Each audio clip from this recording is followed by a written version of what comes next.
சஞ்சலமது தீர்க்க வந்த தேசிக வடிவும் நீ, புனையலால் மற்றொரு துணை காணேன். அந்த மாதியும் அளப்பரும் ஜோதியே, ஆதியே அடியார்த்தம் சிந்தை மேவிய தாயுமானவனெனும் சிறகிரி பெருமானே. அறியாமைக்கு அனாதி, ஆதி இல்லைன்னு சொல்லிப்பார். அறியாமை அனாதி. அறியாமை எப்போ சொல்ல முடியாது. அப்புறம் அறியாமையோடு நீ எப்பொழுதிலிருந்து தொடர்பு கொண்டுள்ளாய், அந்த தொடர்பும் நமக்கு தெரியாது. இரண்டு அனாதிகளை பார்த்தோம். அறியாமையினால் நமக்கு வருவது பிரமை, மிஸ்டேக் சொல்லி பார்த்தோம். அதனால் துவைதம், இருமை. இருமையினால் நம்முடைய மனதில் குணதோஷங்கள், விருப்பு வெறுப்பு. விருப்பு வெறுப்பினால் செயல்கள், செயல்களினால் பாப புண்ணியம், பாப புண்ணியத்தினால் சுகதுக்கம், சுகதுக்கத்தை அனுபவிக்க இந்த சரீரம், சரீரத்தை எடுத்தால் என்ன பண்ணுறோம், மறுபடியும் செயல். இப்படியே ஒரு சம்சார சக்கரத்தை நாம் காலையில் பார்த்து முடித்தோம். ஆக இந்த அறியாமையுடன் கூடி சரீரத்தை எடுப்பதால் மீண்டும் இந்த பிரமை வருகின்றது. பிரமை சொல்லி சொன்னால் மயக்கம். மயக்கமா கலக்கமா, வாழ்க்கையில் தயக்கம், குழப்பமா, நடுக்கமா, எல்லாம் ஒரு நல்ல பாட்டு. ஆக பகவான் இந்த 8வது ஸ்லோகத்தில் இந்த சம்சார சக்கரம், சென்ற ஸ்லோகத்தில் ஜெகத் மித்யா சொன்னார். மித்யா சொல்லி சொன்னோன்னு ஞாபகம் வச்சுக்கணும். இல்லவே இல்லாதது அப்படி சொல்லலை, சூன்யத்தை சொல்ல முடியாதையும் பார்த்தோம். அனுபவத்துக்கு இருக்கு, அறிவினால் பார்க்கும் பொழுது அது இல்லாதது. காணல் நீரை போல, காணல் நீர் அனுபவத்துக்கு தெரியுது, ஆனால் அறிவினால் பார்க்கும்போது உண்மையில் அது நீர் இல்லை. அந்த அறிவை கொடுத்தார். இந்த மித்யா என்ற ஞானம் இல்லை என்றால் ஜெகத் மித்யா, பிரம்ம சத்தியம். எவ்வளவு நாள் வேதாந்தம் படித்தாலும் வேதாந்தத்துடைய சாரமாக ரெண்டே சொல்லுங்கன்னு சொல்லி சொன்ன என்ன சொல்லணும், பிரம்ம சத்தியம், ஜெகத் மித்யா. இதுதான் முழு வேதாந்தத்துடைய சாரமான ரெண்டே சொற்களில் சொல்லணும்னா.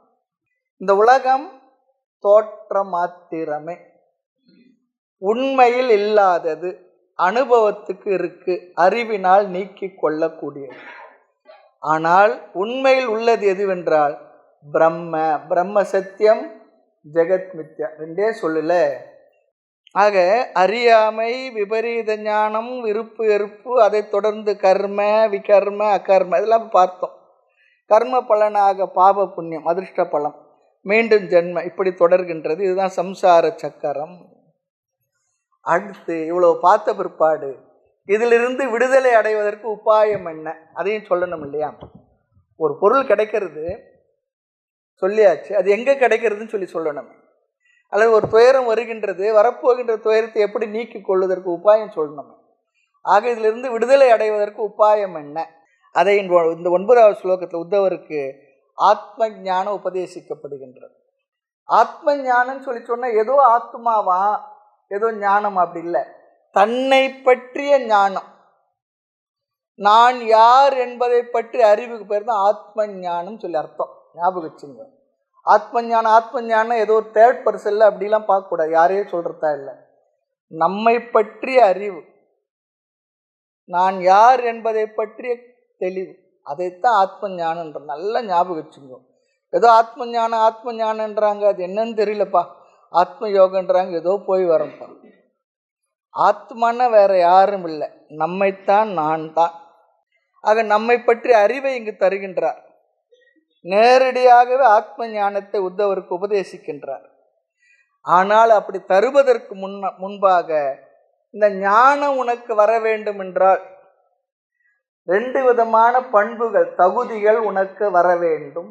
எந்த ஒரு அறிவையும் எந்த ஒரு விஷயத்தையும் நம்ம வீட்டிலே கூட பார்க்குறோம்.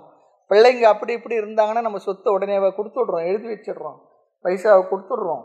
வீணாக செலவு பண்ணிட்டு என்ன பண்ணுறது பயம் இருக்கும். அதில் நமக்கு வேறு வழியே இல்லை. திடீர்னு போயிட்டு அவன் என்ன பண்ணுறான் நம்ம பார்த்துக்கிட்டா இருக்க போகிறோம். உலகத்தில் ஒரு தலைமுறை சொத்து சேர்க்கும், ஒரு தலைமுறை நல்லா என்ஜாய் பண்ணும், அனுபவிக்கும். 3வது தலைமுறை அதை அழிச்சிட்டு போயிடும். இதுதான் உலகத்தில் நடக்கிறது. இப்பவுமே அப்படிதான், எங்கேயுமே அப்படிதான்.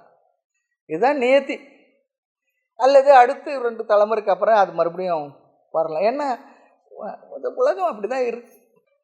ஆக இந்த ஞானத்தை உனக்கு தருவதற்கு முன்பாக 2 விதமான பண்புகள் உனக்கு இருக்கணும் என்று 2 ஞான சாதனங்களை ரொம்ப அழகாக இங்கே சொல்லுகின்றார். என்னுடைய உபதேசத்தை கேட்டு இந்த ஞானத்தை இப்படி நீ புரிந்து கொள். ஆக இங்கே ஞான சாதனம், ஞான சாதனத்தை தன்மையை பேசுகின்றார். என்ன 2 சாதனம் சொல்லி சொன்னா, பகவத்கீதையை படித்து நமக்கு தெரியும். ஸ்தித பிரஜ்ஞோட லட்சணத்தை 2வது அத்தியாயத்தில் சொன்ன பிறகு இந்த ஞானம் என்ற மருந்தானது உனக்கு வேலை செய்யணும்னு சொல்லி சொன்னா பத்தியமாக 2 விஷயத்தை சொல்றார். இது நம்முடைய நாட்டு வைத்தியம் இருக்கே, சித்த வைத்தியம், ஆயுர்வேதிக், இதெல்லாம் ஒரு பத்தியம் சொல்லுவாங்க. அதனாலே இன்னைக்கு அந்த வைத்தியம் எல்லாம் பாப்புலாரிட்டி இல்லாமல் போயிடுது. நமக்கு பத்தியமே வேண்டாம். இந்த ஹோமியோபதி சாப்பிடும் பொழுது காப்பி சாப்பிடாதீங்கன்னு சொல்கிறார். ஆரம்பம் அவுட்டு. ஆமாம். அலோபதி டாக்டர் என்ன பண்ணுறார், சூடாக ஒரு காஃபி வாங்கி அதில் மாத்திரை போட்டுங்கன்றார். எதை கேட்போம்? உங்களுக்கு பகவான் அங்கே இந்த ஞானம் என்ற மருந்து உனக்கு கொடுத்துட்டேன், அது உனக்கு வேலை செய்யணும்னு சொல்லி சொன்னால் அதுக்கு பத்தியமாக 2 விஷயத்த சொல்கிறார். அங்கே சமதமனத்தை தான் சொல்கிறார். 2வது அத்தியாயம் 54வது ஸ்லோகத்துக்கு மேலே நினைக்கிறேன் பத்தியமாக சொல்கிற ஸ்தித பிரஜ்ஞ லட்சணத்தை சொல்லும்போது. மாத்திரை சாப்பிட்றோம், நமக்கு வேலை பண்ணலை, டாக்டர்கிட்ட போகிறோம். போன உடனே நான் சொன்னபடி சாப்பிட்டீங்களாண்ணா? இல்லை டாக்டர், சாப்பிட்றதுக்கு முன்னே இந்த மாத்திரை போட சொன்னேன், சாப்பிட்ட பிற்பாடு இந்த மாத்திரை போட சொன்னேன், அப்படி பண்ணிங்களாண்ணா? எல்லாம் ஒரே வயிற்றுக்கு தான் போகிறது, அதனால நான் அப்புறமா கடைசியில் போட்டுக்கிட்டேன்னா சரியாக வரும். அப்படிலாம் இல்லை. அந்த பத்தியம் ரொம்ப முக்கியம். ஒருத்தர் கேட்டார், ராத்திரியில் நீங்கள் 4 சப்பாத்தி தான் சாப்பிட்ணும். அவர் கொஞ்சம் அதிகம் தான் சொன்னார். அதில் 2 சப்பாத்தி வச்சுக்கோமே, நீங்கள் நைட்டில் 2 சப்பாத்தி தான் சாப்பிட்ணும். சாப்பிட்றதுக்கு முன்னையா சாப்பிட்றதுக்கு பின்னையான்னு கேட்டான். என்ன சொல்கிறது? அப்படித்தான் 2 சப்பாத்தி தான் சாப்பிடணும். அதுபோல் இங்கே பகவான் 2 சாதனங்கள் சொல்ல போகிறார். என்ன? தமக சமக. நமக்கு தெரிஞ்சது தான், சாஸ்திர பரிச்சயம் இருக்கணும், தெரிஞ்ச விஷயம்தான். தமக, தமம் சொல்லி சொன்ன இந்திரிய கட்டுப்பாடு, இந்திரிய ஒழுக்கம். சமக, சமம் சொல்லி சொன்ன மன ஒழுக்கம். ஞானம் என்ற மருந்து உனக்கு நன்கு வேலை செய்த பலனை தர வேண்டும் என்றால் சமதமம், இந்திரிய ஒழுக்கமும் மன ஒழுக்கமும் மன நிகிரகமும் இருந்தாகணும்னு சொல்லி சொல்கிறார். அது இருந்தால் இந்த ஞானம் உனக்கு நன்கு பலனை தரும். காரணம், இந்த ஞானம் என்பது நம்முடைய மனதில் பெறப்படுகின்ற விஷயம். அந்த மனதில் பெறப்படுகின்ற இந்த அறிவு நன்கு உனக்கு பொருந்தி புரிந்து பலன் அளிக்க வேண்டும் என்றால் உன்னுடைய மனது இப்படி இருந்தால் அது அதிகமாக பலனை தரும். இப்போ பள்ளிக்கூடத்திலே படிக்கும் பொழுது யாருக்கெல்லாம் கான்சன்ட்ரேஷன் அதிகம் இருக்கா, வாத்தியார் சொல்லி கொடுக்குறது அப்படியே வாங்கிக்கிட்டுறாங்களோ அவங்களுக்கு அந்த ஞானம், அந்த அறிவு என்ன மனசில் நிற்கும். அவன் வீட்டில் கூட படிக்க வேண்டியது கூட இல்லை, அப்படியே மனசில் வச்சுட்டு என்ன பண்ணலாம், எக்ஸாம் எழுதிடலாம். ஏதோ ஒரு பரட்டி பார்த்தா போதும். படிக்கிறதுக்கே என்ன பண்ண, அதனால தான் சொல்லுவாங்க சிறு வயதில் அவங்களுக்கு வேறு கவலை இல்லை, மற்ற விஷயங்கள் இல்லை, விளையாடுவாங்க, மீதி அவங்களுக்கு படிக்கிறதுக்கு. அந்த வயதுக்குரிய இது அதுதான். அதனால தான் அந்த வயதில் அதை முடிச்சிடணும். வயது தாண்டி போயிட்டு அதை முடிக்க முடியாது. ஓரெட்டில் பயிலாத ஒழுக்க, ஈரெட்டில் கல்லாத கல்வி, மூவெட்டில் செய்யாதவனும், 4 எட்டில் பெறாத பிள்ளை, 5 எட்டில் சேர்க்காத செல்வம், 6 எட்டில் சுற்றாத தேசம், அப்படிலாம் சொல்லுவாங்க. 8 எட்டில் சாவாத சவம், பயன் இல்லை இல்லை தானே. 8 8 64 செத்து போன்றார். அதுக்காக அப்படி இல்லை, அதுக்கப்புறம் என்ன கஷ்டமா சொல்கிறார். ஐயா அப்பான்னு சொல்லிட்டு கஷ்டம்தான். அது அந்த காலத்து வாழ்க்கை முறை சொன்னாங்க. இப்போ அப்படி இல்லை, ஏதோ மருந்தெல்லாம் வந்ததுனால நம்ம லைஃப்னுடைய ஸ்டாண்டர்ட் இருக்கு, அது கொஞ்சம் உசந்து இருக்கு. ஆக ஞானம் நம்முடைய மனதில் நடைபெறுவதால் அந்த ஞானத்தை அடைய அதிக பங்கு ரோல் எது பண்ணுதுன்னா மனசு தான் பண்ணுறது. கை கால் பெரிய ப்ராப்ளம் இல்லை ஞானத்தை பெறுறது இல்லையா. பேசுறதுக்கு வாய் பயன்படும், நடக்கிறதுக்கு கால் பயன்படும். ஆனால் அறிவை எது பெறுகின்றது? மனது பெறுவதால் மனதிற்கு சில விதமான பக்குவங்கள், தகுதிகள் தேவைப்படுகின்றது. அந்த முக்கியமான விஷயத்தை இங்கே சொல்கிறார். இந்த அறிவை நீ இந்த தகுதியோடு அடைவாயாகவே ஆகன்னு சொல்கிறார். இந்த மாதிரி இந்த சம்சாரத்தில் இருந்து கொண்டுள்ள ஜீவன் வெளியே வர வேண்டும் என்றால் முதல் ஒழுக்கம் இந்திரிய கிராமம். ஞானேந்திரியத்தை சேர்த்துக்கணும். கர்மேந்திரம், ஞானேந்திரியம் என்ன? அறிவு கருவிகள், கண், காது, இதெல்லாம் நமக்கு பார்த்து கேட்டு பிரத்யட்சமான அறிவை நமக்கு தருகின்றது. அடுத்து செயற்கருவிகள், கை கால்கள்லாம் நமக்கு உலகத்தில் காரியங்களை செய்வதற்கு பயன்படுகின்றது. ஆகவே இது இந்த இந்திரிய 2 ரோலை பண்ணுதான். ஒன்று அறிவை பெறுவதற்கு பயன்படுகின்றது, இரண்டாவது இந்த உலக இன்பங்களை அனுபவிப்பதற்கும் இந்த அறிவு நமக்கு பயன்படுகின்றது. இந்த இந்திரியங்கள் பயன்படுகின்றது. கண்ணில் பார்க்குறோம், கண்ணுக்கு இனிய காட்சிகள், நல்ல இனிய பாடல்கள், சுவையான உணவுகள், இதையெல்லாம் இந்த இந்திரியங்கள் சுகத்தையும் பெறுகின்றது. ஆக 2 ரோல் இருக்கு. பிரத்யட்சமாக உலக அறிவை நாம் பெறுகின்றோம், அதே போல போக சாதனமாக இன்பத்துக்குரிய விஷயங்களை அனுபவிக்கும் இந்திரியங்கள் பயன்படுகின்றது. 2த்துக்கும் அறிவை நாம் பயன்படுத்துகிறோம், இந்திரியங்களை பயன்படுத்தலாம். அது இங்கே யுக்த இந்திரிய கிராமம் சொல்லி சொல்கிறார். நீ உனது அறிவுக்காகவும் அறிவை பெறுவதற்காகவும் உன்னுடைய மேன்மைக்காகவும் இந்த சமதமத்தை இந்திரியங்களை நீ பயன்படுத்தவும். 2 இதில் கலந்துருக்குன்னு சொல்லி சொல்கிறார். ஆக பகவான் இந்த இடத்துல இன்னொன்று ஞாபகம், இந்திரியங்களை பயன்படுத்தவே கூடாதுன்னு சொல்லி சொல்லலை. நிறைய பேர் இது வேற, இது பயன்படுத்தக்கூடாதுன்ற, அது வேண்டான்றாங்க, இது வேண்டான், அப்படிலாம் இல்லை. இந்திரியத்தை பயன்படுத்தக்கூடாது என்று சொல்லவில்லை. உடைய இந்திரியத்தை அறிவை பெறுவதற்காக பயன்படுத்து, போகத்துக்காக மட்டும் பயன்படுத்தாது. இப்போ பார்த்தாலும் டிவியே பார்த்துக்கிட்டு இருந்தால் சோடா பாட்டில் கண்ணாடி போட வேண்டும். இப்போ பார்த்தாலும் காதில் ஏதோ ஒன்று வச்சுட்டு கேட்டு அந்த காது செவிடாயிடும். ஆமாம். ஆக என்ன பார்க்கணும், எப்படி பார்க்கணும், எதை பார்க்கணும், சிலதை பார்க்காமலும் இருக்கணும். சிலதை பார்க்கும் பொழுது அந்த பார்க்கின்ற கோணத்தை நாம் மாற்றிக்கொள்ள வேண்டும். பத்ரம் கர்ணேபிகி சுனியாம தேவாக, ரொம்ப அழகாக சொல்கிறார். நான் நல்லதே பார்ப்பேனாக, நல்லதே கேட்பேனாக, அப்படி சொல்லியிருக்கு. ஒரு பிரார்த்தனை அற்புதமாக நமக்கு பிரார்த்தனை பண்ண கூட தெரியல. பத்ரம் கர்ணேபிகி சுனியாம, என் கண்கள் நல்லதையே, மங்களத்தை தருகின்ற விஷயங்களையே கண்கள் பார்க்கட்டும், நல்லதையே காதுகள் கேட்கட்டும். கண்கால் காண்மின்களோ, செவிகால் கேண்மின்களோ, இல்லையா, கைகால் கூப்பி தொழில், அப்படிலாம் சொல்லியிருக்கேன். திருவாங்க மாலையில் சொல்லியிருக்காரு. இதெல்லாம் பண்ணுன்னு சொல்லியிருக்காரு. அப்போ இது அதுக்காக மட்டும் இல்லை, உலக வாழ்க்கைக்காக பயன்படுத்தணும். அதே நேரத்தில் அறிவை பெறுவதற்காகவும் நீ இதை பயன்படுத்து. அது காலப்போக்கில் இந்த சமதமத்தை நன்கு வளர்த்துக்கொள். அடுத்து இன்னொன்று சொல்கிறார், நீ பாரு, பார்க்கிறத சாதாரணமாக பாரு, பார்க்க வேண்டாத ஆரம்ப காலத்தை தவிர்த்து விடு. ஆனால் காலப்போக்கில் நீ எதை பார்த்தாலும் பார்க்கலாம், ஆனால் அதிலிருந்து நீ ஒரு அறிவை அடைய வேண்டும். அதுதான் இங்கே எதை வேணுமானாலும் பாரு, ஆனால் அதிலிருந்து ஒரு அறிவை அடைவதற்காக முயற்சி செய். ராகத்வேஷத்தை அடையக்கூடாதுன்றார். ரொம்ப அழகான கருத்து இது. எதை வேணாலும் பாரு, ஆரம்பத்தில் பார்க்க வேண்டாத பார்க்காத, பார்க்க வேண்டியதை மட்டும் பாரு. பிறகு எதை வேண்டுமானாலும் பார்த்துக்கொள், ஆனால் அதிலிருந்து ஒரு அறிவை நீ அடைந்து விடு. அதை ராகத்வேஷமாக மாற்றிக்கொள்ளாது. ஒன்று பார்த்தா நிலையாமையை பார், இல்லை நிலையான ஒன்று ஆதாரத்தை பாருன்றார். வேற ஒரு கோணத்தில் நிலையாமையை பார். எதுவுமே என்ன, எல்லாத்துடைய தன்மையை அறிந்து கொள், புரிந்து கொள். அடுத்து அதனுடைய ஆதாரமாக இருக்கக்கூடிய சத்திய வஸ்துவாகிய ஆதாரத்தை பார்த்து தெரிந்து கொள்.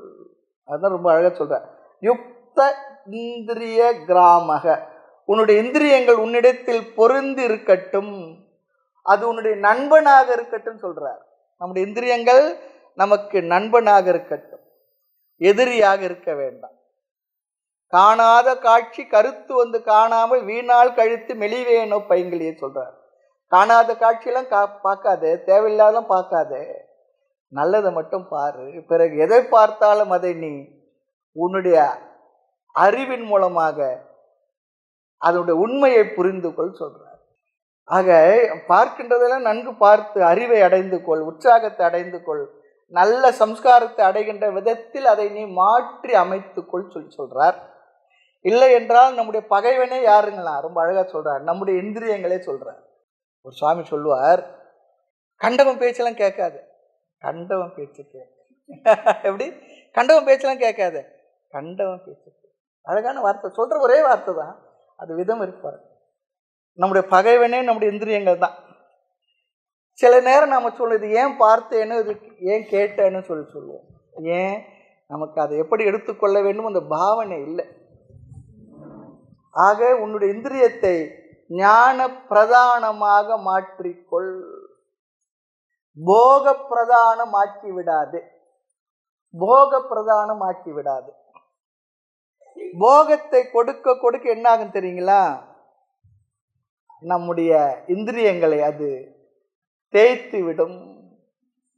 நச்சிகேதன் யமதர்மராஜாட்ட அதான் சொல்றான், போகங்களுடைய இந்திரியங்களை தேய்த்து விடும், மாய்த்து விடும். அது போகத்தை கொடுக்கும் பொருளாக இருந்தாலும் அதை ஞானத்தை தரும் பொருளாக மாற்றிக்கொள் சொல்றார். அதான் யுக்த இந்திரிய கிராமக. இந்த வார்த்தை ரொம்ப அழகான வார்த்தை. அடுத்தது யுக்த சித்தக. இங்க சித்தம் சொன்னா மனம். உன்னுடைய மனது கட்டுப்பாட்டுடன் இருக்கட்டும், ஒழுக்கமாக இருக்கட்டும். ஆக மனதை ஒழுங்குபடுத்திக்கொள், இந்திரியங்களை முறைப்படுத்திக்கொள். கட்டுப்படுத்து என்கிற வார்த்தையை விட கூட இது நல்லா இருக்கு. அடக்கு அடக்கு என்பார் அறிவிலார், ஐந்தும் அடக்கி அமரரும் அங்கில்லை சொல்வார். ஆக அவைகளை முறைப்படுத்திக்கொள், சரி செய்து கொள், ஒழுங்குபடுத்திக்கொள், சீர் செய்து கொள், செம்மை செய்து கொள் சொல்றார். ஆரம்பத்தில் சில நேரத்தில் அதெல்லாம் தேவை இருக்கின்றது. அதை ரொம்ப அடக்கி ஆளுவதெல்லாம் பிறகு என்ன ஆயிடணும், அதனுடைய இயல்பாகி விட வேண்டும். ஆக இந்திரியங்களைப் போலவே மனதும் இருக்கட்டும், கட்டுக்குள் இருக்கட்டும், நண்பனாக இருக்கட்டும். உன்னுடைய மனதை ஒழுங்குபடுத்தி வைத்துக்கொள். அதுதான் 2 கண்டிஷன் தான். மறுபடியும் அங்கே பார்த்து வீணாகிடாது. பார்ப்பதையெல்லாம் அறிவை பெறுவதற்காக பயன்படுத்திக்கொள். நன்மை தரும் கருவியாக மாற்றி அமைத்து இருந்து கொள். இது ஒரு ஞான சாதனமாக்கிக்கொள். இந்திரியங்களை ஞான சாதனமாக்கிக்கொள். அதுதான் கோயில் வழிபாட்டுக்கு சென்றாலே நமக்கு அங்கே என்ன இறைவனுடைய அந்த திருக்காட்சியை, அந்த திருமேனியை அலங்காரம் செய்து அழகுபடுத்தி நம்முடைய கண்கள் அப்படியே பார்க்குது. அந்த அழகை மனசு ரசிக்கின்றது. அங்கே இருக்கிற தூப தீபங்கள் எல்லாம் நமக்கு ஒரு நல்ல சுகந்தமான ஒரு அனுபவம். அந்த வாசனைகள் எல்லாம் அந்த தெய்வீகமான ஒரு மனத்தை நமக்கு உணர வைக்கின்றது. இந்த சந்நிதியிலேயே இது எல்லாத்துக்கும் அங்கே இடம் இருக்கு. அதையெல்லாம் அப்படி மாற்றிக்கொள்வதற்காக நான் கோயில் பக்கமே போகிறதில்லைன்னா என்ன பண்ணுறது? அது அடுத்த பகுதி. அறிவை அழகாக பகவான் தருகின்றார். இறுதியில் நாம் என்ன அடைய வேண்டுமோ அதை ஆரம்பத்தில் இங்கே சொல்லிடுறார். இதம் ஜெகத். அப்படி அடைந்த பிறகு பொறிப்புலன்களை மனதை ஒழுங்குபடுத்தி ஞான சாதனமாக ஆக்கிய பிறகு இந்த உலகத்தை நீ பார்த்து அனுபவிக்கும் பொழுது உன் மனதில் என்ன ஒரு அறிவு இருக்க வேண்டும்? ஆத்மனி ஈக்ஷஸ்வ. இந்த வார்த்தையை உபயோகப்படுத்துகிற ஸ்லோகத்தில் உன்னிடத்தில் பார்ப்பவனாக நீ அதை ஆக்கிக்கொள். அவைகளை உன்னிடத்தில் பார், உன்னை என்னிடத்தில் பார். அப்படின்னு என்ன அர்த்தம்? அனைத்தையும் ஈஸ்வர சொரூபமாக பார் என்பதுதான் இதுக்கு அர்த்தம். கண்ணால் காண்பது உன் காட்சி, கையால் தொழில் பண்ணல் பூஜை, மண்ணோடு 5 வயங்குயிர் யாவுமே, அண்ணலே நின் அருள் வடிவாகுமே. தாய்மன்னர் தான் சொல்றார். எங்கெங்கு பார்த்தாலும் அவ்வுயிர்க்கு இல்லையா, எவ்வுயிர்க்கும் அவ்வுயிர்க்கு அவ்வுயிராய் அங்கங்கு இருப்பது நீ என்றோ பராபரம் எல்லாவற்றும். அதுதான் இங்க ரொம்ப அழகா சொல்றார். இந்த உலகத்தை உன்னிடத்தில் பார். ஆனால் இந்த வாக்கியம் சாதாரண வாக்கியம் இல்லை. இந்த உலகத்தை நம்ம இடத்துல பார்க்க முடியுமாண்ணா? நம்மளை தான் அங்கே தொலைச்சிட்டு அங்கே பார்த்துக்கிட்டு இருக்கோம், எங்கெங்கே வச்சுட்டோம். இது உத்தமமான ஞானம். இது ரகசியத்தில் பெரிய ரகசியம். இது இப்படி சொன்னால் என்ன புரியுதுன்னா ஒன்றுமே புரியல. அதனால தான் ரகசியம் சொல்லிட்டேன்.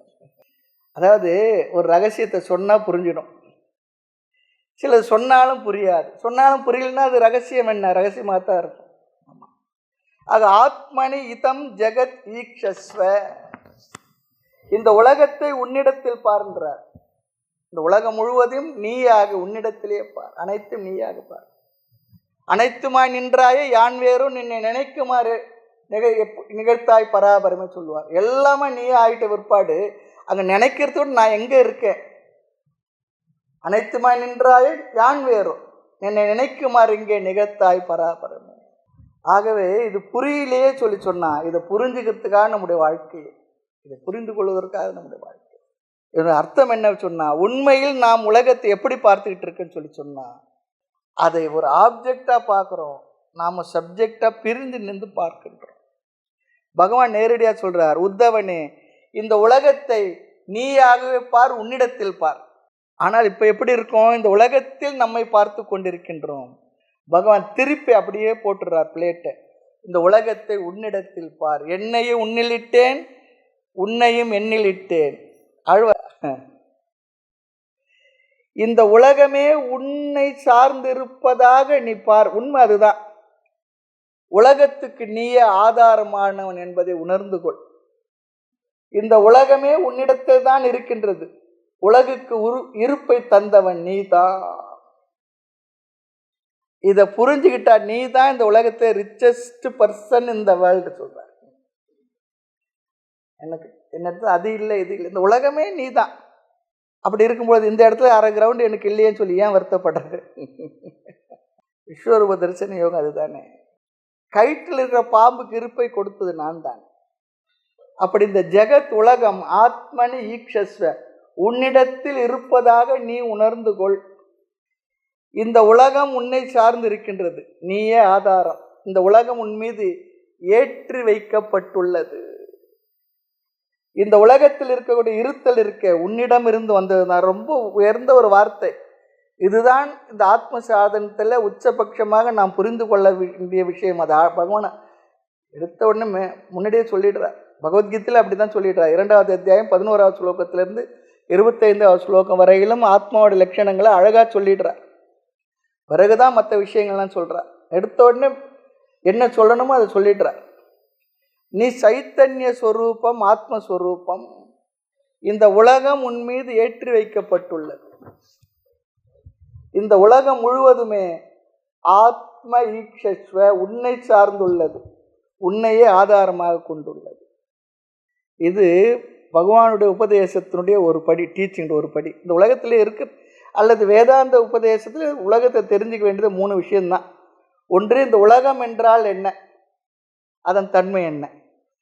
நாரத மகரிஷி கைலாயத்தில் சிவனும் பார்வதியோட முருகனும் பிள்ளையார் இருக்கும்போது என்ன பண்ணுறார், ஒரு கனியை கொண்டு போய் கொடுக்குறார். கொடுத்தோன்னு என்ன பண்ணுறார், ஆமாம் உலகத்தை சுற்றி வரணும்னு சொன்னார். பிள்ளையார் கேட்டுறார், உலகம் என்றால் என்ன, அம்மா அப்பா என்ன, உலகமே அம்மா அப்பா உலகம், சரி உங்களை சுற்றி வரேன் கொடுக்கணும்னு வாங்கிட்டார். இந்த கருத்து எங்கே கொண்டு வச்சிருக்காங்க பாருங்க. இந்த உலகம் என்றால் என்ன, அதன் தன்மை என்ன, நீ இந்த உலகத்தை அனுபவிக்கும் உன்னுடைய தன்மை என்ன, நீ உலகம், நீ அடுத்து இறைவன், 3 தான் இருக்கு. இதில் உலகம் என்றால் என்ன தெரிஞ்சுக்கணும், இந்த உலகத்தை அனுபவிக்கக்கூடிய நீ என்றால் யார் தெரிஞ்சுக்கணும், இறைவன் அவனுடைய தன்மை என்ன, இது 3க்கும் உள்ள தொடர்பு என்ன. இது புரிஞ்சதுன்னா இந்த பிறவி எடுத்துடைய பிரயோஜனமே அடைந்து விட்டோன்னு சொல்லி அர்த்தம். 3 தத்துவம் தான் இருக்கு. எந்த தத்துவம் உள்ள பார்த்தா அந்த 3 பற்றி விசாரம் இருக்கும். ஜெகத்து, ஜீவன், ஈஸ்வர ஸ்வரூப விசாரம். ஆகவே இந்த உலகம் எப்படிப்பட்டதாக இருக்கின்றது என்றால் உன்னை சார்ந்துள்ளது, உன் மீது ஏற்றி வைக்கப்பட்டுள்ளது, நீதான் இந்த உலகத்துக்கு ஆதாரம். ஈஸ்வரர் எங்க போனார் சொல்லி சொன்னார். பகவான் என்பது யார், அது அடுத்தவரில் சொல்றார். எங்கும் வியாபித்துள்ள உன்னை, ஆத்மாவாகிய உன்னை என்னவா என்னிடத்தில் பார் சொல்லிடுறார். உலகத்தை உன்னிடத்துல பார். அப்புறம் கடவுள் எங்க இருக்காருன்னா, எங்கும் வியாபித்துள்ள என்னை, என்னிடத்தில் உன்னை பார்த்துக்கொள். புரியுதா பாருங்க. உலகமா நீ பாரு, என்னை உன்னிடத்தில் பார். அப்போ உலகத்தை உன்னிடத்தில் ஒடுக்கி விடு, உன்னை என்னிடத்தில் ஒடுக்கி விடு. அறிவுபூர்வமாக இது புரிஞ்சதுன்னா அகம் பிரம்ம முடிஞ்சு போச்சு. அப்போ அந்தர்யோகத்தை முடிச்சிடலாம். அடுத்த அந்தர்யோகத்தில் வேண்டாங்க சாமி. எல்லாத்துக்கும் சாரமாக இருக்கின்ற என்னிடத்தில் நீ என்னவாக பார்க்க வேண்டும், உன்னையாகவே நீயாகவே பார். நானும் வேறு நீ வேறு இல்லை, 2 ஒன்று தான். ஆக உலகத்தை உன்னிடத்தில் ஒடுக்கி விடு, உன்னை பிரம்மனாக பார். இதுதான் இங்கே டீச்சிங். உலகத்தை நீக்கி, உலகம் என்ற இது உலகம் என்ற எண்ணத்தை நீக்கி நீயே இதற்கு ஆதாரம் என்று புரிந்து கொள். உன்னை நானாக அனைத்துமாக ஈஸ்வரனாக விளங்குகின்ற என்னிடத்தில் பார். பிரம்மனாக பிரம்மமாக உன்னை புரிந்து கொள். இதற்கு மேலே உபதேசமே இல்லை, முடிஞ்சிடுச்சுன்னு சொல்லி சொல்கிறார். புரிஞ்சுதுன்னா ஓவர், உபதேசம் முடிஞ்சது. புரியல என்ன பண்ணணும்? தொடர வேண்டும். அகம் ஆத்மா, நான் ஆத்மா, அகம் பிரம்ம, ஆத்மாவாகிய நான் அந்த பிரம்மமாக இருக்கின்றேன். அப்போ இந்த உலகம் என்ன? உண்மையில் இந்த உலகம் மித்யா. இதுதான் வேதாந்தம். நான், உலகம், ஈஸ்வரன், இதை பற்றிய உண்மையை இதுக்குள்ள தொடரை புரிந்து கொண்டால் வேதாந்தத்தை புரிந்து கொண்டதாக அர்த்தம். நான் அறியாமையினால் அனாத்மாவாகிய உலகத்தை என்னுடைய அங்கமாக நான் நினைத்து கொண்டுள்ளேன். ஆகவே இந்த உடல் ஜகத்துக்கு சொந்தம், அதை ஜகத்துக்கு கொடுத்துடுன்றார். இந்த உலகத்தை ஜகத்துக்கு கொடுத்துடு. நாம் எடுத்துக்கிட்ட போகிறோம். இதெல்லாம் எடுத்துகிட்டு போக முடியுமா? என்ன எடுத்துகிட்டு போக முடியும்? உடலை எடுத்துகிட்டு போக முடியும். இந்த உடல் உலகத்துக்கு சொந்தம். ஆக இந்த உடலை உலகத்துக்கு கொடுத்துடும். அது மித்யா என்று முடிவு செய்துவிடும். ஜெகம் பொய் என்று தம்பட்ட மடியே. இந்த உலகம் கனவு என்று துணிந்தான் சொல்லி சொல்வார் கைவேல் நவநீத ஆசிரியர். இது நிஜம் நினைச்சுக்காது. ஆனால் கனவுன்னு நினைச்சிட்டு 1 மணிக்கு பசி எடுத்தா போய் சாப்பிட்றோம், அது கனவான்னு சொல்லி கேட்காதீங்க. சாப்பிட்டு தான் ஆகணும். அறிவில் இருக்கிற தெளிவு இது நமக்கு. இந்த உலகம் மித்யா என்று முடிவு செய்து விடு. நீ யார்? ஆத்மா. நான் யார்? பிரம்மன். ஆத்மா பிரம்மன் என்ன? வேற வேற இல்லை, ரெண்டும் ஒன்று தான். ஆக பல ஆத்மா இல்லை, இருக்குது ஒரே ஆத்மா. ஆகத்தான் சொல்கிறார் இதம் ஜெகத்து ஆத்மன் என்பதை ஒரு உதாரணத்தில் போடுற. கனவுல ஒரு உலகம், கனவை பார்த்துட்டு நனவுக்கு வந்த பிற்பாடு தெரியுது அதெல்லாம் எனக்குள் தான் இருக்கின்றது, நான் தான் அதற்கு ஆதாரம். அதே போல் இந்த உலகத்தை எதையெல்லாம் உலகத்தில் பார்த்தேனோ அவையெல்லாம் என்னிடத்திலிருந்து வந்தது. ஆக இவற்றையெல்லாம் நான் தான் சிருஷ்டி பண்ணேன், நான் தான் அதனுடைய இருப்புக்கு காரணம். அது என்னிடத்தில் நடந்துள்ளது, என்னிடத்திலே ஒடுங்கி விட்டது. இதை சொப்பனம்னு புரிஞ்சுக்கோன்னு சொல்றார். கனவில் பார்க்கப்பட்ட இந்த உலகமானது உன்னிடத்தில் எப்படி உன்னுடைய என்ன வடிவமாக இருந்ததோ அது போல இந்த உலகமும் அப்படி உள்ளது. ஆக மாயாமயமான உலகம் ஈஸ்வரனை சார்ந்தது, மனோமயமான உலகம் உன்னை சார்ந்துள்ளது. மாயாமயமான உலகத்துக்கும் எனக்கும் என்ன சம்பந்தம் என்றால், நான் பிரம்மனாக இருப்பதால் மாயா உலகம் என்னை சார்ந்தது, மனோமய உலகம் என்னை சார்ந்தது. நான் யார் என்றால், நான் என்றுமுள்ள நித்தியமான ஆனந்த ஆத்மஸ்வரூபம். நான் மாறாதவன், மறையாதவன், இரவாதவன், பிறவாதவன், என்றும் உள்ளவன், எங்கும் உள்ளவன், ஆனந்த வடிவினன். இதுதான் இங்கே உபதேசம்.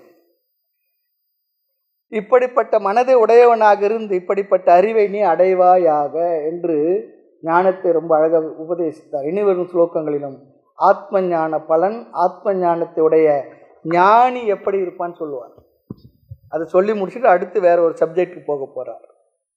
இங்கு பகவான் உத்தவனை பார்த்து நேரடியாக பேசுகிறார். இந்த 10, 11, 12 இந்த 3 ஸ்லோகங்களும் ஞானியினுடைய வர்ணனம், ஞான பலன்.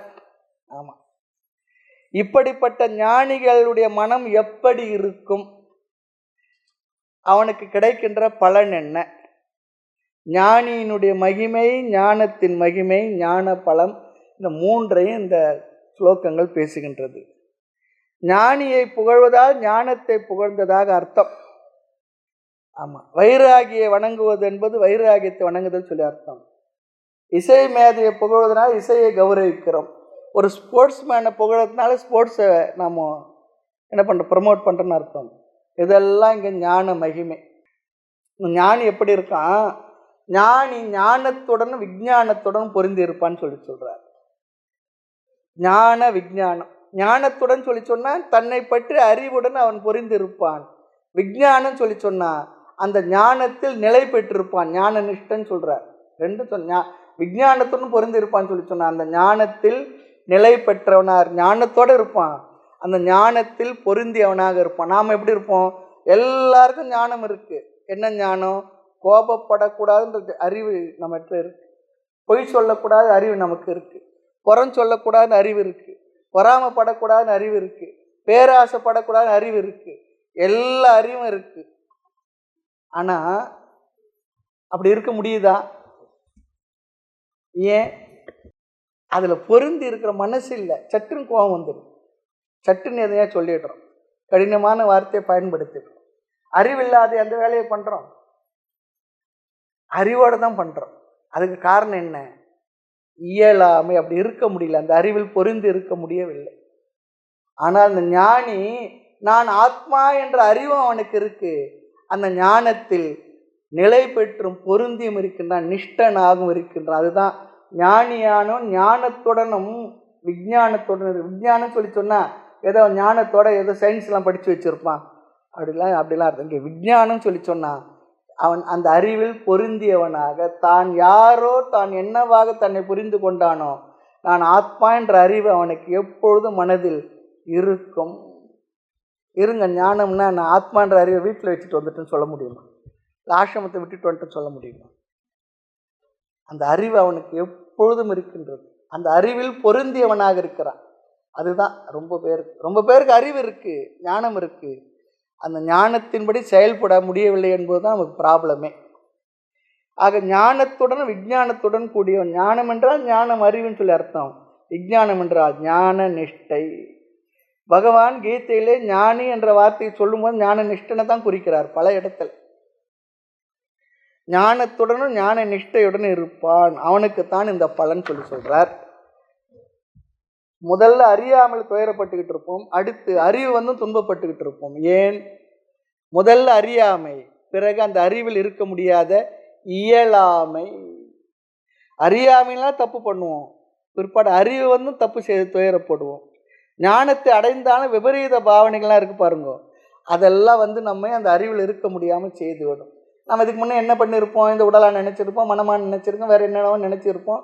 அடிக்கடி அந்த உடல் பற்றிய எண்ணம், மனசு பற்றிய எண்ணம், மற்ற குணங்கள் பற்றிய எண்ணங்களை ப்ரீடாமினண்ட்டாக இருக்கும். இந்த ஞானமானது எங்கேயோ பலகீனமாக உள்ளே உட்காந்துக்கிட்டு இருக்கும். அதான் சொல்லுவோம், இந்த ஞானம் ஒல்லியாக இருக்கு, நோஞ்சானா இருக்கு. இந்த உடல் மனம் இதெல்லாம் எப்படி இருக்குன்னா பயில்வானா இருக்கு. சினிமாவில் ஹீரோ ஒல்லியாக அப்படி இருப்பார், வில்லன் குண்டா வருவார். ஆனால் ஒல்லியாக இருக்க ஹீரோ என்ன பண்ணுவார்னா 2 அடி கொடுத்த உடனே பயில்வான் அங்கே விழுந்துடுவார். அதுக்காக தான் அவர் பைசா வாங்கியிருக்கிறார் நடிக்கிறதுக்கு. நம்ம மனசுலையும் அறிவு நோஞ்சானா இருக்கு, ஆத்ம அறிவு. மற்ற விவகாரங்கள் பயில்வானா இருக்கு. அதனால் என்ன ஆகின்றது? இந்த அறிவு நோஞ்சான் தோத்து போயிடுது. ஆகையினால இந்த அறிவில் நிலை நிற்பதற்கு இந்த அறிவை பலப்படுத்த வேண்டும், ஞானத்தில் நிஷ்டை அடைந்திருக்க வேண்டும். ஆகவே இங்கே ரொம்ப அழகாக சொல்றார், ஞான சம்யுக்தக. சென்ற ஸ்லோகத்தில் யுக்த என்ற வார்த்தையை பயன்படுத்தினார், பொருந்தியவன். இங்கு ஞான சம்யுக்தக, ஞானத்தில் பொருந்தியவன். கீதையிலும் கூட பார்த்திருக்கிறோம் இந்த கருத்தை எல்லாம். ஆக சரீரம் எடுத்த எல்லா ஜீவராசிகள் எடுத்து அடுத்து அவன் எப்படி பார்ப்பான் அந்த உலகத்தை ரொம்ப அழகா சொல்றார். ஜட பொருளை பார்க்கும் பொழுது என்ன பண்ணுவோம்? அது ஒரு பொருளாகத்தான் பார்ப்போம். அந்த பொருளில் அவனுக்கு மோகம் இல்லை. ஓடும் இருநிதியும் ஒன்றாக கண்டவர்கள் நாடும் பொருளான நட்பே பராபரமே தாய்மனர் சொல்வார். ஓட்டையும் தங்கத்தையும் பார்த்தா ரெண்டுத்தையும் எப்படி பார்ப்பார்னா, அவர் ஓடும் தான் தெரியும், தங்கன்னு தான் தெரியும். ஆனால் அவர் மனசில் ரெண்டுத்தையும் கொடுக்குற வேல்யூ ஒரே மாதிரி கொடுப்பார். இது வேறு சில பேருக்கு ஞானம் பிற்பாடு அவருக்கு எல்லாம் வேற மாதிரி தெரியும். அப்படிலாம் இல்லை. அப்படிலாம் ஆகிடுச்சுன்னா சாமிங்க சொல்லுவாங்க, டாக்டரேட்டில் போய் கொஞ்சம் கண்ணெல்லாம் செக் பண்ணிங்கன்னு சொல்லுவாங்க. இந்த இந்திரியங்கள்லாம் இந்த உலக விவகாரத்தை எல்லோரும் பார்க்கிறா போல தான் ஞானிகளுக்கும் பார்க்க வைக்கும். இந்திரியங்களுடைய வேலையை அதுதான். அவருக்கு மனதில் புரிந்து கொண்ட விஷயத்தினால் அதோட தன்மை ரெண்டுத்துக்கும் ஒரே வேல்யூ தான். இப்போ என்ன இருக்குது? அது பெருசாக ஒன்றும் இல்லை, அப்படி போவாங்க. ஆக இந்த சரீரம் எடுத்த எல்லா ஜீவராசிகளிடத்திலும் அவர்கள் தங்களையே அல்லது தானாகவே தன்னையே பார்க்கின்றார்கள். தன்னை பார்ப்பது போலவே பார்ப்பார்களாம் இந்த ஆத்ம ஞானத்தில் நிலை பெற்றவர்கள். ஆத்ம பூதக, அவர்களாகவே பார்க்கின்ற அவர்கள் எல்லாவற்றையும் தன்னையே அங்கு பார்க்கின்றார். எல்லாவற்றும் தன்னையே அவர்கள் பார்ப்பார்கள். தான் என்ற தனித்தன்மை நீக்கி கொண்டவர்கள் எல்லா ஜீவராசிகளை பார்க்கும் பொழுது தன்னையாக பார்க்கின்றார்கள்.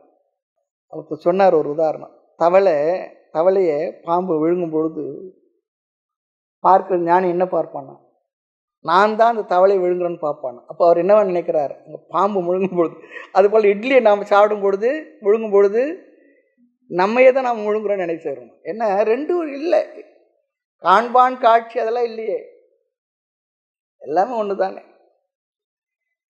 ஆக ஆத்ம பூதக, எல்லா சரீரங்களில் உள்ள ஜீவனாக இவன் தன்னை உணர்கின்றான். இவனுடைய மனமானது ஞானியுடைய மனம் ரொம்ப அழகாக இங்கே வர்ணிக்கின்றார். ஞானியுடைய மனம் என்ன இருக்கான், கடைசியில் ஆத்மா என்ற சொல் இங்கே இருக்கு. அது என்ன சொல்ல, மனம் சொல்லி அர்த்தத்தை கொடுத்துட்டு இவன் ரொம்ப மேலானவன், தன்னுடைய திருப்தியிலும் சந்தோஷத்திலும் அவனுடைய மனமானது எப்பொழுதும் சமமாகவே இருக்கும். அவனுடைய மனம் எப்பொழுதும் திருப்தியையே அடைந்திருக்குமா, எதில் அதிருப்தியே அவனுக்கு இருக்காது. இதெல்லாம் கிடைச்சி எதிர்ச்சாலாப சந்துஷ்டாக பகவான் சொல்லுவார், எல்லாவற்றிலும் திருப்தி இருக்குமா. இந்த திருப்தி எதனால் இவனுக்கு வந்தது என்றால், எதனால் இவனுடைய மனதை திருப்திப்படுத்தி வைத்துக் கொண்டுள்ளான்னு சொல்லி சொன்னான்.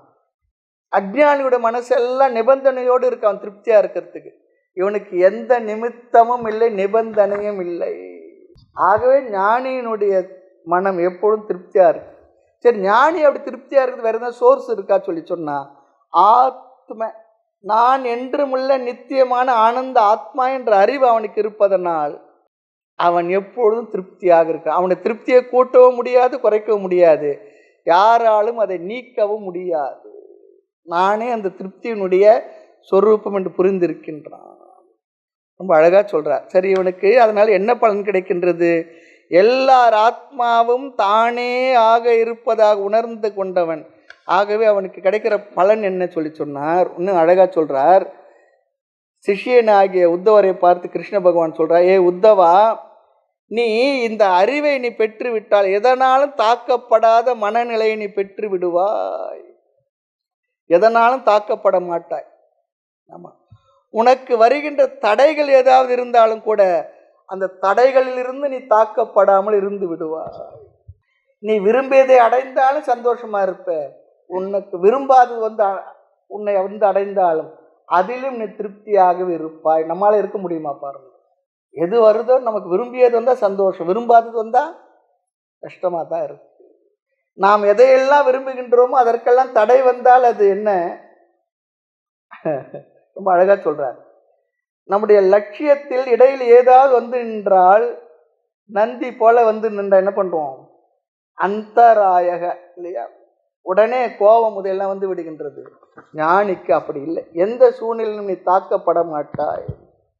உடம்பிற்கு இன்ப துன்பம் வரலாம், ஆனால் இவன் மனதில் அவைகளை எப்படி பார்க்க வேண்டுமோ, எப்படி புரிந்து கொள்ள வேண்டும் அப்படி புரிந்து கொண்டு மனதில் துயரமில்லாமல் இருக்க பழகியுள்ளான் ஆத்ம ஞானத்தினால். அதனால் நீ தாக்கப்பட மாட்டாய் என்று ரொம்ப அழகா சொல்றார். அடுத்து 11வது ஸ்லோகத்தில் இன்னும் அழகா சொல்றார், ஞானிக்கு வேதமும் கட்டளை இடுவதற்கு வழி இல்லை, அவன் வேதத்துக்கும் அப்பாற்பட்டவன் சொல்றார். ஞானியை யாரும் இப்படி செய் அப்படி செய் சொல்லவே முடியாது, கட்டளை இட முடியாது சொல்றார். இப்படி செய்யாத என்று யாரும் கட்டளை இட முடியாது. ஆனால் மக்களானவர்கள், சாதாரண மக்கள், அந்த ஞானின்னா அவர் அப்படிதான் இருக்கணும், இந்த ஞானின்னா இப்படிதான் இருக்கணும், அப்படி நாம சில கட்டளை இடுறோம் இல்லையா. நாம இடுற கட்டளை என்ன தெரியுங்களா, அந்த ஞானிக்கு ஞானத்தை தவிர மீதி எல்லாம் இருக்கணும்னு நினைப்போம். அந்த ஞானிக்கு இப்படி இருந்தா அவர் ஞானி இல்லை, அப்படி இருந்தா அவர் ஞானி இல்லை, ஞானத்தை தவிர மீதி எல்லாம் இருக்கணும்னு சொல்லி நினைப்போம். இவ்வளோ அவருடைய ஞானத்தின் அளவு என்னன்னா, எவ்வளோ பெரிய தாடி இருக்கோ அந்த அளவுக்கு அவருக்கு ஞானம். அவருக்கு அப்படி இருக்கணும், இப்படி இருக்கணும், அது அழுக்கு பிடிச்சவராக இருக்கணும், நகை நிறைய வளர்ந்துருக்கணும், ஜடாமுடி போட்டிருக்கணும், நிறைய கண்டிஷன். ஆனால் ஞானி யாருடைய கட்டளைக்கும் கட்டுப்படுவதில்லை. இங்கு ஞானிக்கு யாருடைய கட்டளை ரொம்ப பெருசு தெரியுங்களா, பக்தருடைய கட்டளையா பகவானுடைய கட்டளையா சொல்லி சொன்னா, பகவானுடைய கட்டளை தான் பெருசு ஞானிக்கு. அந்த பகவானுடைய கட்டளை எதில் இருக்கு, வேதத்தில் இருக்கு. வாழ்க்கை இப்படித்தான் வாழ வேண்டும் என்ற பகவானுடைய கட்டளை வேதத்தில் இருக்கின்றது. இப்படிதான் இருக்கணும் விதி, இப்படிதான் இருக்கக்கூடாது நிஷேதம். ஆமாம், அதன் மூலமாக பகவான் எல்லாருக்கும் ஒரு கட்டளை இட்டு இருக்கின்றார், வேதத்தின் மூலமாக, சாஸ்திரத்தின் மூலமாக. இது தர்மம், இது அதர்மம், இது கடமை, இது செய்யக்கூடியது, செய்யக்கூடாது என்பதெல்லாம். ஆகவே ஞானிக்கு என்ன சொல்லி சொன்னா, அவன் ஏற்கனவே இவைகளை பழகி தர்மமாக வாழ்ந்து அதர்மத்திலிருந்து விடுபட்டு தர்மஸ்வரூபமாக வாழ்ந்து கர்ம யோகத்தை செய்து பக்தி யோகத்தை செய்து ஞானத்தை பெற்று ஞானத்தில் நிஷ்டை உடையவனாக இருப்பதனால் அவனுக்கு யாரும் சென்று சொல்ல வேண்டிய தேவை இருக்கவில்லை. அவனே தர்மஸ்வரூபமாக இருப்பவன். ஆகவே அவனுக்கு என்ன, வேதம் கூட கட்டளையிடாதுன்னு சொல்லி சொல்றார். ஒழுங்கா இருக்கிற இடத்துல போய் நீ ஒழுங்காருன்னு சொல்ல வேண்டியதில்லை, ஒழுங்கா இல்லாத இடத்துல தான் போய் ஒழுங்காருன்னு சொல்ல வேண்டியது. 3 பேர் இடத்துல இப்படி இருன்னு சொல்ல முடியாதான். யார் யார் சொல்லி சொன்னா, குழந்தைகளை இப்படி இருன்னு சொல்லக்கூடாதான். ஏன், அது நல்லது கெட்டது தெரிய வர என்ன பண்ணும், குழந்தை தானே விட்டுடுவோம், அதுக்கிட்டையும் கட்டளை போட முடியாது. 2வது, மனநோயால் பாதிக்கப்பட்டவன் வளர்ந்த பிறகு அவன் இடத்துல இப்படி தான் பண்ண அப்படி தான் பண்ண சொல்லவும் முடியாது. அடுத்து ஞானி, அவருக்கும் இந்த கட்டளைகள் எதுவுமே இல்லை, கட்டுப்பாடுகள் இல்லை. அதனால தான் ஞானியை குழந்தைக்கு ஒப்பிடுவாங்க. பாலரோடு பயிப்பித்தர் பான்மை என நிற்பதுவே சீலமிகும் ஞானியர்தம் செய்கை பராபரமே, செய் போல் இருப்போர்கான் உண்மை ஞானம் தெளிந்தோர் அப்படி சொல்லி வார்த்தார். அதுக்காக எல்லா குழந்தையும் எல்லா உண்மத்தர்களும் ஞானின்னு சொல்லக்கூடாது. அவருடைய போல இவ அது ஞாபகம் வச்சுக்கணும். அதனால தான் சில நேரத்தில் பைத்தியக்காரன் ஒப்பிடுவான், சில நேரத்தில் என்ன உண்மத்தவத்து பாலவத்து சொல்லி சொல்கிறோம். ஆனால் அவர் குழந்தையும் இல்லை, அவர் பைத்தியக்காரனும் இல்லை, அது போல அப்படி சொல்லி சொன்னார். சில நேரத்தில் நமக்கு அப்படி ரொம்ப அழகாக சொல்கிறார். ஆக ஏன் இந்த மூவருக்கு விதி நிஷேதம் கிடையாதுன்னா, யாரிடத்தில் விதி நிஷேதம் செல்லும் என்றால், யாரிடத்தில் தேர்ந்தெடுக்கும் உரிமை இருக்கின்றதோ அவரிடத்தில் தான் விதி நிஷேதம் செல்லும். தேர்ந்தெடுக்கும் உரிமை இல்லாத இடத்துல விதி நிஷேதம் செல்லாது. நம்ம இடத்துல என்ன, இப்போ ஒரு பசு இருக்குது, அதற்கு என்வி சாப்பிடுவோமா வெஜிடேரியன் சாப்பிடுமா எதுனா சாய்ஸ் இருக்கா? ஒரு புளி இருக்குது, அதற்கு புல்லை தான் நீ சாப்பிடணும்னு சொல்ல முடியுமான்னா, அது எப்போ அது சாப்பிட்றது தான் சாப்பிடும். யாருக்கு விதி நிஷேதம் சொன்னா, நமக்கு தான். மனிதர்கள் தான் என்ன பண்ணுறாங்க, 2த்துலையும் சாய்ஸ் இருக்குது, எது வேணுமோ சாப்பிட்டுக்கிட்டுறாங்க. அப்படிப்பட்டவர்கள் தான் நீ இதை தான் சாப்பிட்ணும், அதை தான் சாப்பிடணும், இதை தான் செய்யணும், அதை தான் செய்யணும்னு சொல்ல முடியும். தர்ம அதர்ம விவேகம் யாருக்கு இருக்கோ அவர்களிடத்துல தான் கட்டளையிட முடியும். தர்ம அதர்ம விவேகம் இல்லை, அவர் கட்டளையிட வேண்டிய அவசியம் இல்லை. ஆகவே ஞானியர்கள் ஏற்கனவே அவர்கள் அந்த சொரூபமாக இருப்பதால் வேதமும் கூட அவர்களுக்கு கட்டளையிட முடியாது, அவர்களுக்கு முழு சுதந்திரம் இருக்கின்றது சொல்லி சொல்றார். அடுத்து இன்னொரு கருத்து இருக்கு, ஞானிகளுக்கு நான் செய்கின்றேன் என்ற கர்த்திருவம் இல்லை. ஆகையினால கர்த்திருவம் இல்லாத அவர்களுக்கு வேதமும் என்ன பண்ணாது, கட்டளை விதிப்பதில்லை. அவர்களுக்கு புண்ணிய பாவ பலனும் வருவதில்லை. யாருக்கு நான் செய்கின்றேன் என்ற எண்ணம் இருக்கின்றதோ அவர்களுக்கு தான் புண்ணிய பாபம் வருகின்றது. ஞானிக்கு அந்த புண்ணிய பாவம் வருவதில்லை. அவன் நான் செய்கின்றேன் என்ற எண்ணத்தில் செய்யல, அவன் மனதில் ஏதோ தோன்றி செய்தால் அது ஈஸ்வரனுடைய விபூதியாக எடுத்துக்கொள்கின்றோம். அவன் தவறே செய்ய மாட்டான். நல்லது செய்தால் புண்ணியம் வருமானா அதுவும் அவனுக்கு வராது. ஏன்னா கர்த்தத்துவமே இல்லை, ஏதோ செய்கிறான், பிராரப்தம் நடந்துக்கிட்டு இருக்கு, அவ்வளோதான். ஆக ஞானத்துக்கு பிறகு ஞானி எதையெல்லாம் செய்கின்றானோ அவனுக்கு பாப புண்ணியம் என்ற அதிர்ஷ்ட பலன் வருவதில்லை. ஏன் ஞானிக்கு விதி நிஷேதம் கிடையாது என்றால், யாருக்கு சாய்ஸ் இருக்கோ அங்கே தான் சொல்லி பார்த்து விட்டோம். ஆக ஞானி தன்னை அப்படி நினைப்பதில்லை. ஆகவே அவனுக்கு வேதமும் எந்த விதமான கட்டளையும் விடுவதில்லை. அதுதான் இங்கே ரொம்ப அழகாக சொல்லியிருக்கார். அடுத்து அவனுடைய மனதில் குண தோஷங்களும் இல்லை, அதிலிருந்து விடுபட்டவன். ஆகவே இருமையை கடந்தான்.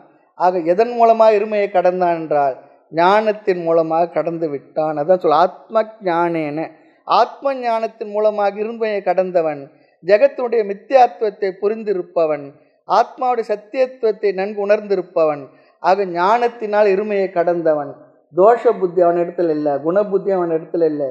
அவன் உயர்ந்த ஒரு மனநிலையில் ஞானத்தில் நிலை பெற்றிருக்கின்றான்.